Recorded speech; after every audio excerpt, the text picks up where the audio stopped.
is Jalen Rose. I'm David Jacoby. We are Jalen and Jacoby. What is it that we do? We give the people what they want. Jalen Rose, who is joining us on this program in just minutes? The Butcher coming. Benny the Butcher of Griselda family, BSF, will be here joining Jalen and Jacoby. He is the senior Bills correspondent of Jalen and Jacoby. I'm not sure he knows that yet, but we will tell him in just minutes. Stay tuned for that. But we start the show with Kyrie Irving. We've been talking about him for months and his vaccination status, and he took to IG Live, so we heard his stance from him. Let's listen to a sample. Don't believe that I'm retiring. Don't believe that, I'm going to give up this game for a vaccine mandate or staying unvaccinated. Don't believe any of that shit. Like really be aware. What would you do? If you felt uncomfortable going into the season when you were promised that you would have exemptions or that you didn't have to be forced to get the vaccine. This wasn't an issue before the season started. This wasn't something that I foresaw coming, where I prepared for it. And, I had a chance to strategize on what was going to be best for me and my family. I came into the season thinking that I was just going to be able to play ball. Jalen, what do you think about hearing it from Kyrie about Kyrie? So this topic, Jacoby, in particular for black people, I'm going to just cut right to the chase. So, and rightfully so, in the United States of America, we've gained and garnered a distrust for a lot of public service officials, in particular law enforcement and the medical profession. So I understand, just off muscle memory and off of our history, there are a lot of us that are really hesitant as it relates to things we hear and learn about with science and medicine and things of that nature. I had a grandfather, Big Daddy, who didn't want to go to a hospital. And one of his reasons why is, at a time he grew up in the United States of America, his relationship was clearly different with the people in the hospital that did not look like him. But this is what I want to say about this topic. Kyrie Irving is not a victim either way. He's not being attacked either way.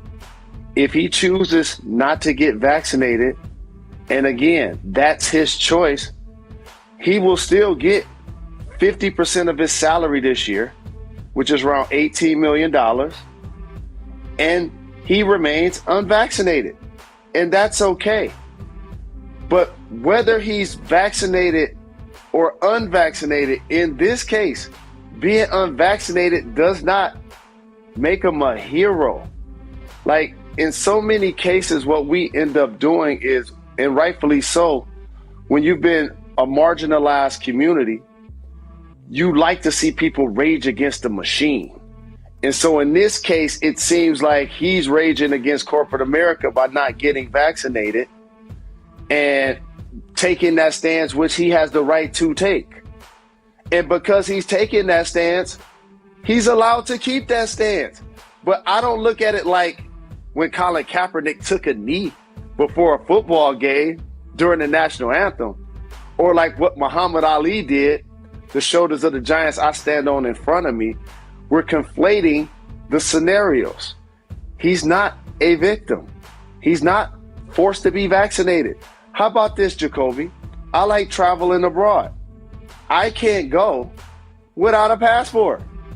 That's just the rule. It has nothing to do with me individually. That's just a standard rule. He works for a company, in this case, the NBA or the Nets, that requires him to be vaccinated in order to do his job. And like so very many, he has to make the tough decision. Is he going to get vaccinated either because he feels like it's the right thing health-wise to do, or if he feels like it's something he should do because he wants to protect the well-being of his job and or his career? And a lot of people have been forced to make that decision. But in this case, he's not a poverty-stricken person that decides whether to take it or not, and now he's a hero. It's his choice. I support his choice. He's a fantastic, terrific, wonderful basketball player. I watched all 20 minutes of his IG Live, and I personally like Kyrie a lot. But in this case, anybody that feels like right now your course of action is not to be vaccinated, again, that's your choice. And therefore, you're choosing to deal with the consequences to come with it. And in this case, it's not be able to play basketball. And there is the financial consequences as well. We always say follow the money. And yes, even if he doesn't play, he will get half his salary, which is about $17 million. But he's also giving up $17 or $18 million. And here's what he said about those implications. Well, you're going to lose out on money and you're going to lose out on this. Like, so what? It's not about the money, baby. It's not always about the money. It's about choosing what's best for you. You think I really want to lose money? You think I really want to give up on my dream to go after a championship?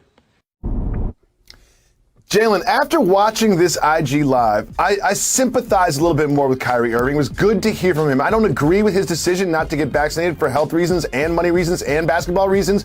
But after hearing it from his voice, I sympathize with him a little bit more. And I feel like after watching this that he will get vaccinated at some point this season. What do you think?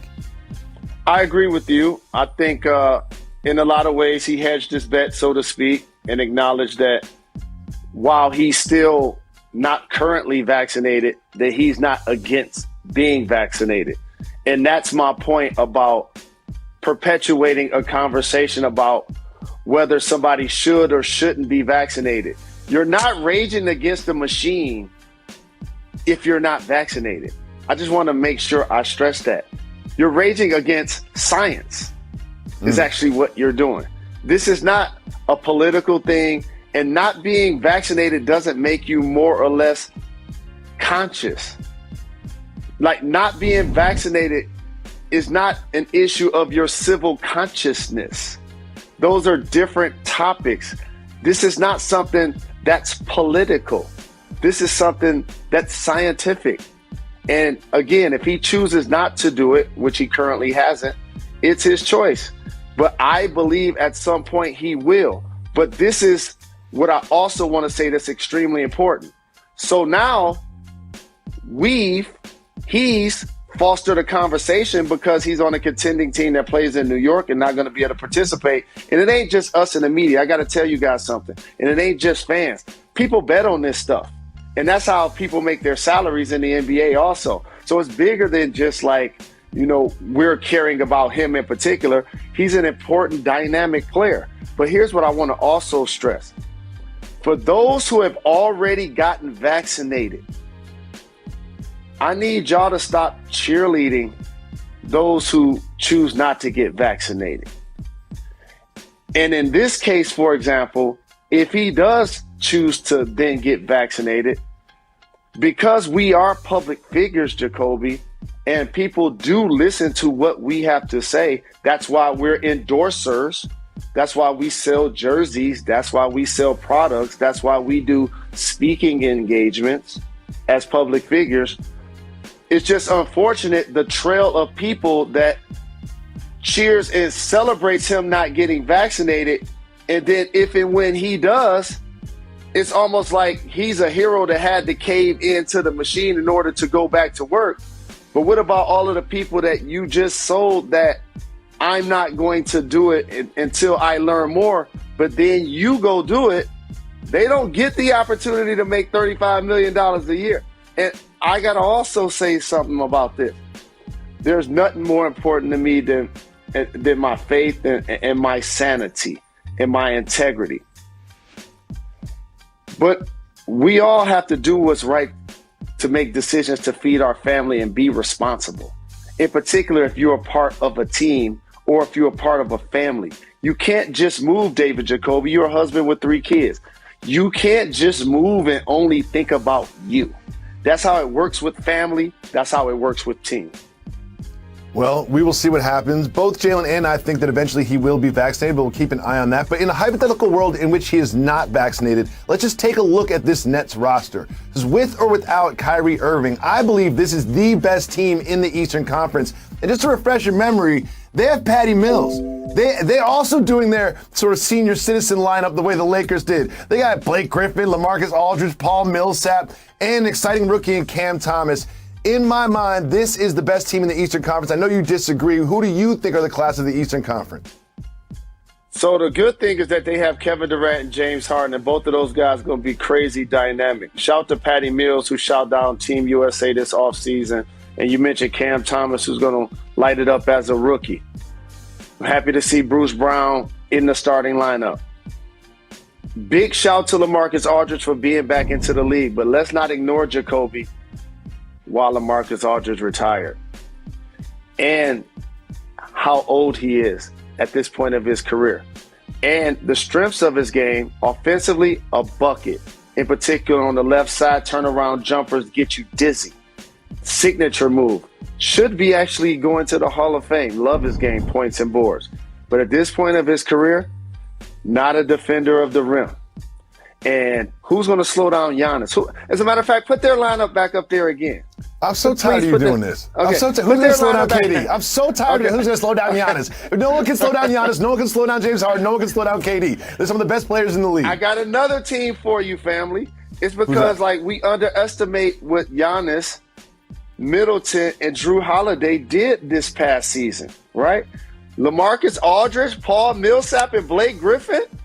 Are any of those guys 6'10"? No. Who's going to block shots? Who's going to get rebounds in traffic? Who's going to catch lobs? Like Jacoby. What'd you say? Claxton. I like the young fella Claxton. I really do. He's going to get stronger. He's a really good athlete that's a rim runner and a shot blocker, but he doesn't have the experience yet to go against some of the best bigs in the playoffs. You can't put him on Bam Adebayo late in games and anticipate either he's going to slow him down or not get in foul trouble just yet at his point of his career. Did you see what the Heat did this offseason? They just won the East a couple of years ago. They have Jimmy Butler. They have Bam Adebayo. They re-signed Duncan Robinson. Tyler Hero's going to play better this year. And let me teach everybody something about the championship pedigree that takes place with the Miami Mafia. The Heat have a roster full of players that just won the East a couple of years ago, led by Bam and Jimmy Butler. But look at everybody else that they added. Markieff Morris won a championship with the Lakers. How about teams that just won the East other than the Heat? Kyle Lowry from the Raptors. PJ Tucker from the Bucks. Don't underestimate the other teams in the East, Jacoby, just because you understand KD and James Harden are playing. They're going to need